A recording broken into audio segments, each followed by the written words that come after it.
Coucou, me revoilà. C'est pour la suite de nos méditations. J'espère que tout le monde est en pleine forme. Aujourd'hui, nous allons nous attaquer à du lourd, comme disent les jeunes. Euh, non seulement parce que c'est gros, mais parce que c'est Sainte Thérèse de l'Enfant Jésus. Sainte Thérèse de l'Enfant Jésus et de la Sainte Face, figurez-vous. On a tendance à oublier cette deuxième partie qu'elle a choisie un peu plus tard. Ce qui montre l'évolution aussi spirituelle de cette grande sainte, la plus grande sainte des temps modernes, disait Saint Pie X, euh, qui a d'abord été sensible davantage à la beauté de l'enfance de Jésus, hein, ce mystère de Dieu qui se fait petit enfant, mais qui a plus tard s'est rapproché du mystère de la souffrance de Jésus et de cette face, ce visage de Jésus marqué par la douleur et marqué par les coups et la couronne d'épines. Euh, Sainte Thérèse de l'Enfant Jésus a écrit des manuscrits autobiographiques qui lui ont été demandés par ses supérieurs et qui ont été d'abord édités sous le nom de Histoire d'une âme. On trouve encore aujourd'hui l'édition Histoire d'une âme ou l'édition manuscrits autobiographiques. Je vous conseille les manuscrits autobiographiques. Quand ils ont publié l'Histoire d'une âme, ça a été publié sous la direction de ses sœurs. Vous savez que Sainte Thérèse avait ses sœurs de sang, trois de ses sœurs de sang au Carmel avec elle. Elles ont un peu arrangé le texte de Sainte Thérèse pour le rendre un peu plus convenable, parce que une certaine Sainte Thérèse avait ses petites originalités pour l'époque, et en cela d'ailleurs elle est intéressante. Et donc le texte des manuscrits autobiographiques, le texte original, me semble plus riche il est vraiment parfaitement de Sainte Thérèse. Euh, je vous encourage la lecture évidemment de ces manuscrits autobiographiques. Sainte Thérèse a écrit aussi beaucoup d'autres choses, des poésies, des pièces de théâtre qu'elle jouait pendant les récréations pieuses au Carmel. Elle a écrit donc un certain nombre de poèmes et un certain nombre de lettres. Il y a aussi des recueils de ses dernières paroles, des paroles qui ont été notées quand elle était à l'infirmerie à la fin de sa vie. Je vous rappelle qu'elle est morte de la tuberculose à l'âge de 24 ans. Sainte Thérèse de Lisieux avait une passion pour Sainte Jeanne d'Arc. Vous savez aussi que nous fêtons cette année le centième anniversaire, le centenaire de la canonisation de Sainte Jeanne d'Arc.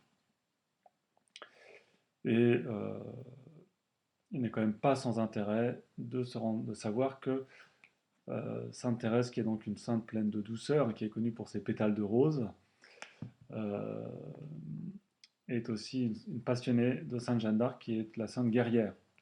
Cela nous dit quelque chose de l'âme de Sainte Thérèse. Et nous retrouverons une partie de cette âme dans un texte que je vais lire si j'ai le temps. Je vais voir, je ne sais pas toujours à l'avance combien de temps vont prendre ma lecture. Et donc je m'adapte aussi pour ne pas vous faire quelque chose de trop long.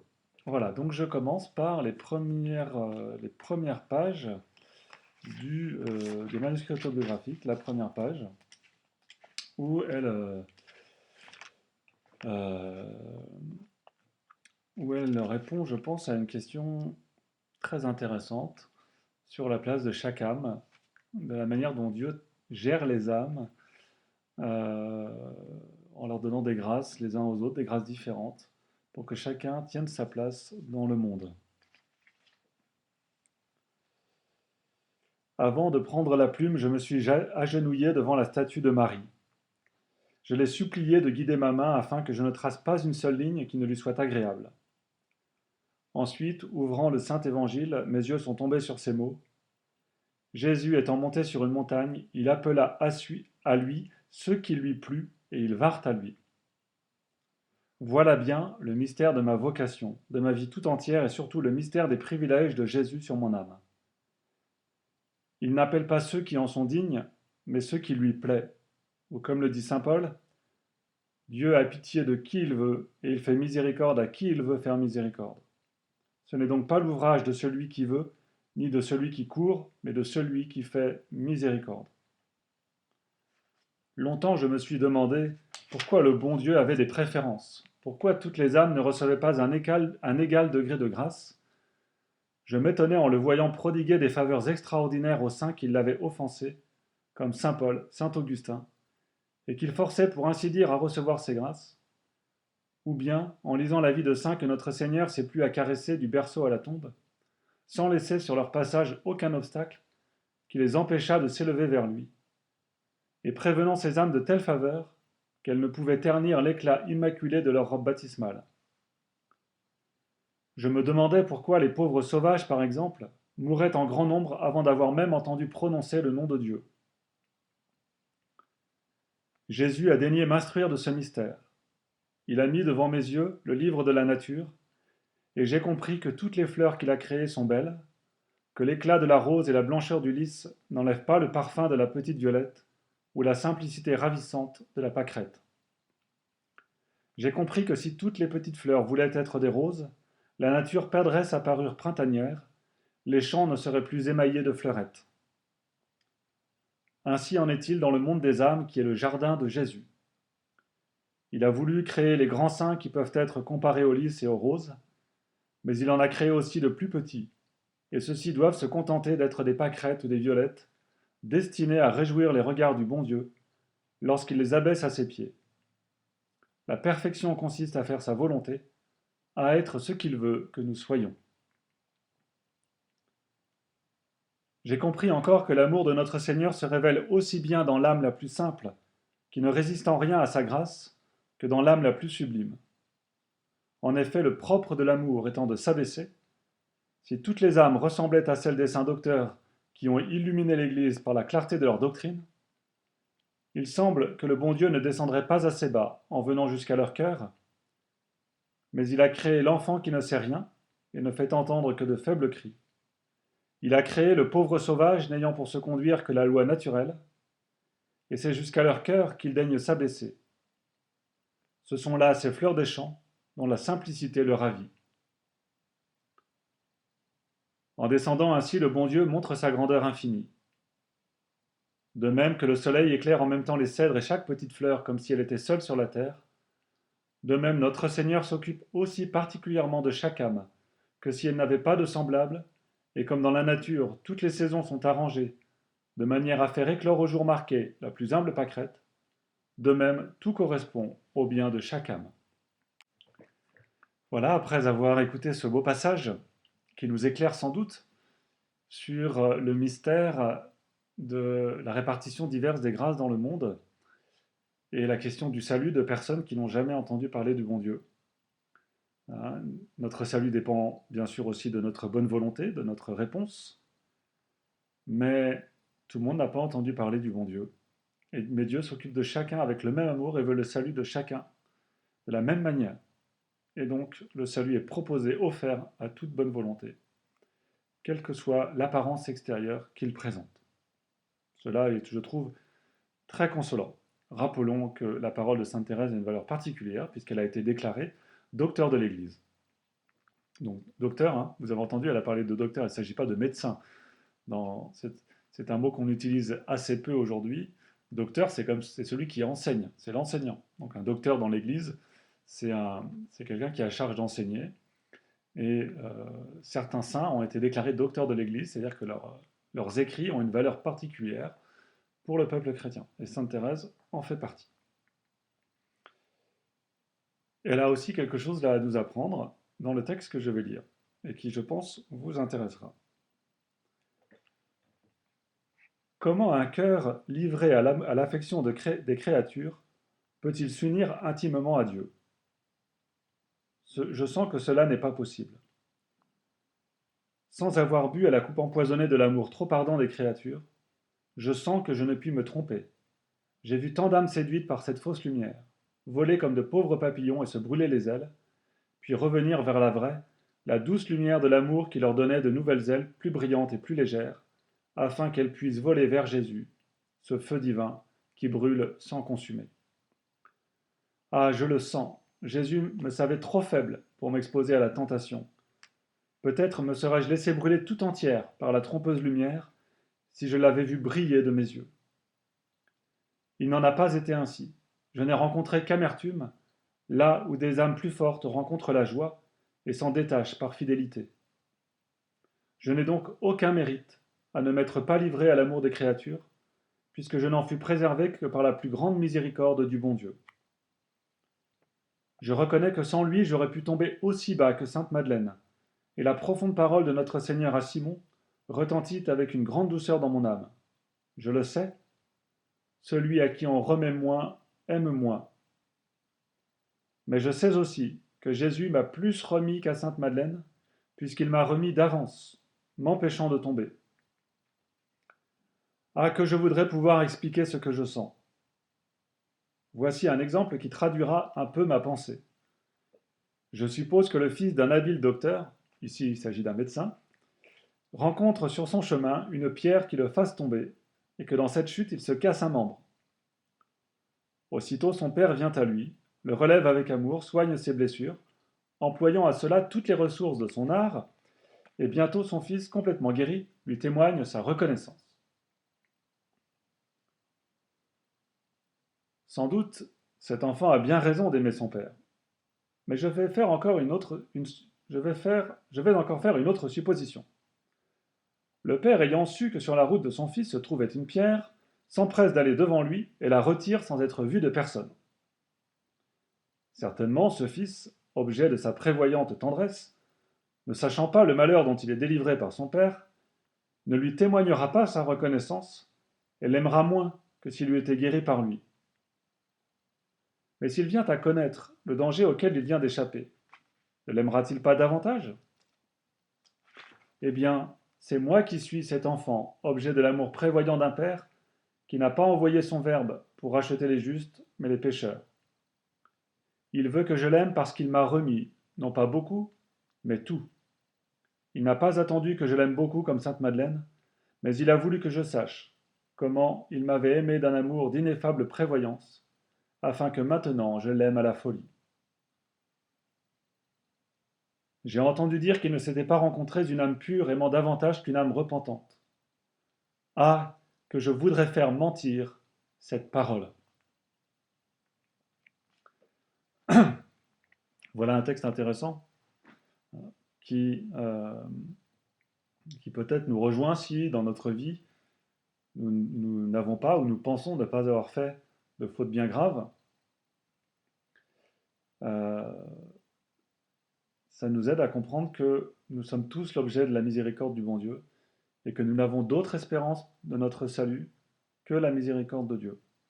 Ce n'est pas nos mérites, nos actions, nos bonnes œuvres, notre absence de péché qui nous sauve. C'est la miséricorde de Dieu.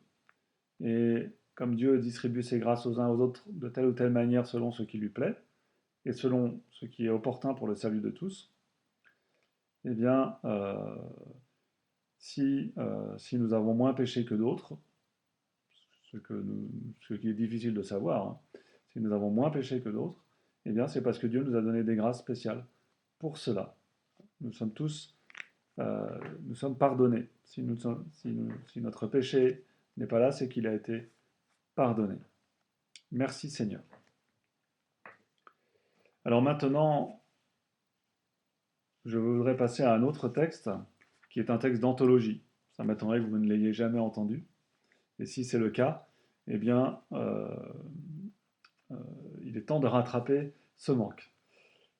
Et Sainte Thérèse médite sur sa vocation et sur ses désirs profonds.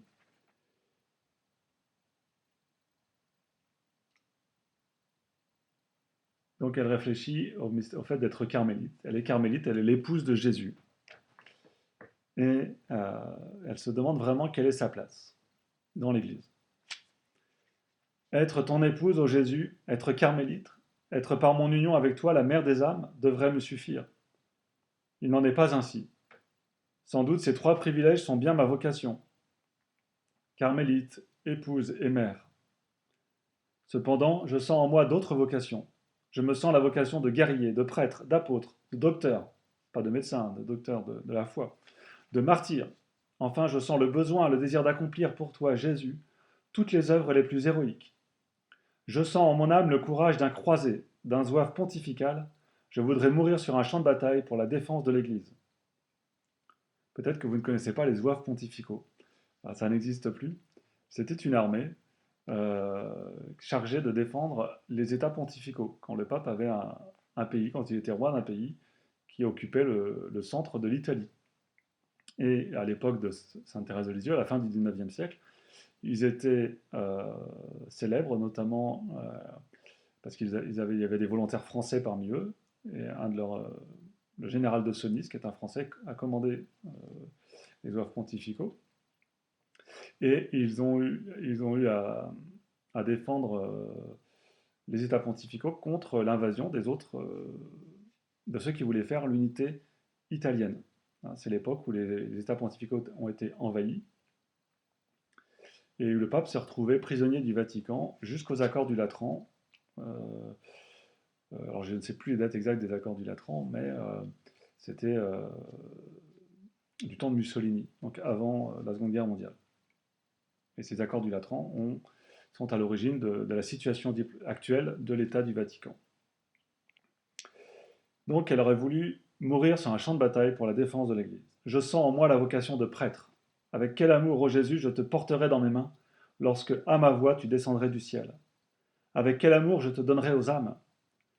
Mais hélas, tout en désirant d'être prêtre, j'admire et j'envie l'humilité de saint François d'Assise, et je me sens la vocation de l'imiter en refusant la sublime dignité du sacerdoce.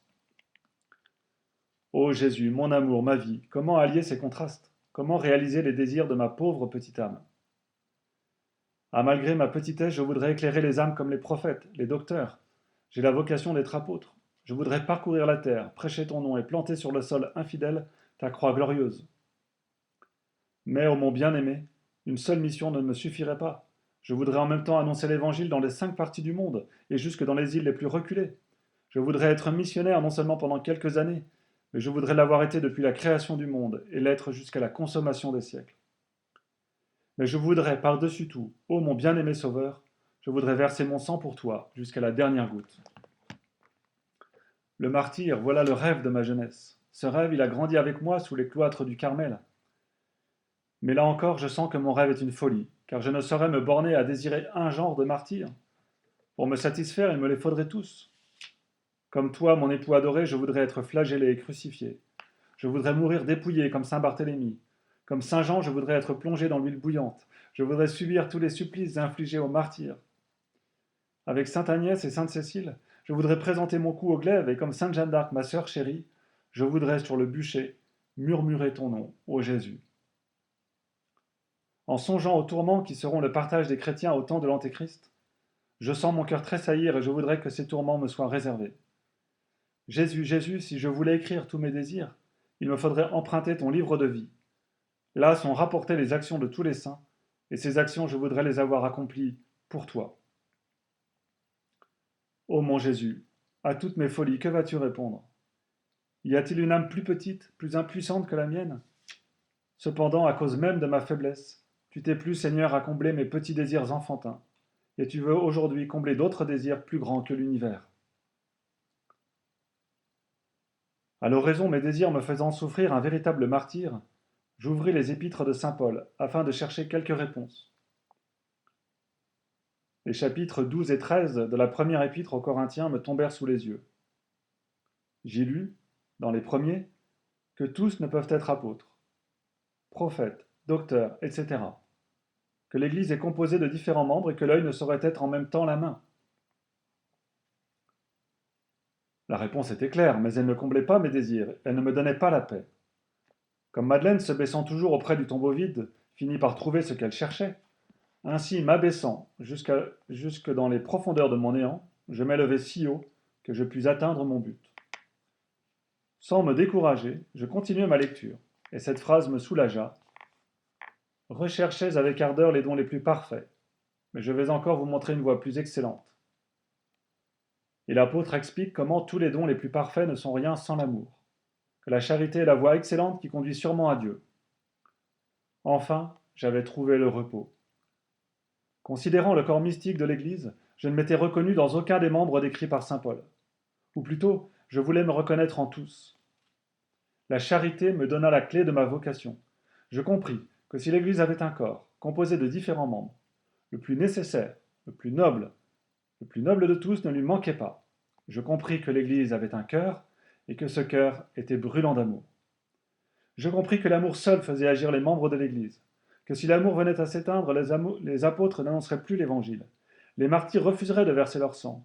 Je compris que l'amour renfermait toutes les vocations, que l'amour était tout, qu'il embrassait tous les temps et tous les lieux, en un mot, qu'il est éternel. Alors, dans l'excès de ma joie délirante, je me suis écrié: Ô Jésus, mon amour, ma vocation enfin je l'ai trouvée, ma vocation, c'est l'amour. Oui, j'ai trouvé ma place dans l'Église, et cette place, ô mon Dieu, c'est vous qui me l'avez donnée. Dans le cœur de l'Église, ma mère, je serai l'amour, ainsi je serai tout, ainsi mon rêve sera réalisé.